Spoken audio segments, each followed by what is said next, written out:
Cricket team champion হয়েছে, আমাদের কাছে বিরাট গর্বের কথা। তবে প্রশ্নটা হলো কি, মহিলাদের তো 8টার পর ধরতে বারণ করেছে, তাই না?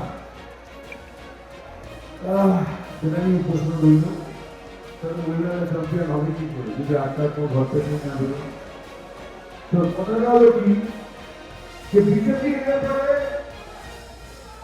এখন কি বলছে, 8টার পরে মেয়েরা বেরোবে না, 8টার পর ওরা চোর দুষ্টুরা ওরা বেরোবে, তাই তো? তো দয়া করে 8টার পর বেরোবে না।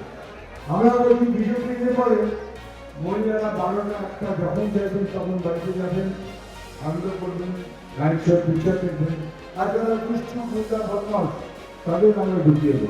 এখন এসআই বিরুদ্ধে করলে তো কি বলবো, মানে অভারতীয়দের জন্য মিছিল করবেন। মিছিলটা কিসের জন্য?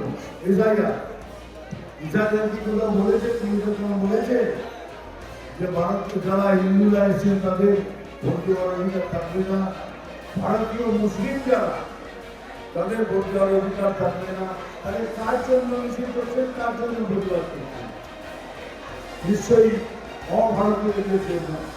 তো অভারতীয় যদি করে তারা কিছু বলে, এতে বোঝা যাচ্ছে ওরা অভারতীয়দের সাপোর্ট করতে চান। বিরোধীরা তার প্রয়োগ করছে, যতক্ষণ ভারতীয় মুসলিম বা ভারতীয় হিন্দুদের ভোট নির্বাচনে আছে ওরা নিশ্চয় করছে কে ভারতীয় কে ভারতীয় নয়। তো আমরা অভারতীয়দের বিপক্ষে, আর ওরা কিন্তু মেসেজটা তো রেখে দিচ্ছে যে আমরা অভারতীয়দের সাপোর্ট করছি, এটাই তো না, তাই নাকি? তো বার্তা এই দিলাম, একসাথে লড়ুন। কারণ পশ্চিমবঙ্গ এখন হয়ে গেছে একটা ধর্মশালা, যারা মায়ের লোক আসছে খাটিয়া শুরু করছি। তো আমরা অভারতীয়দের জন্য নিয়েছি, আমরা ভারতীয় মুসলিম যারা বাইরে থেকে হিন্দুরা এসছে তাদের জন্য নয়। কিভাবে ওরা আমাদের সাথে ব্যবহার করবে সেইভাবে ব্যবহার করবে। ভয় পাচ্ছি বলে ভয় লাগাচ্ছি।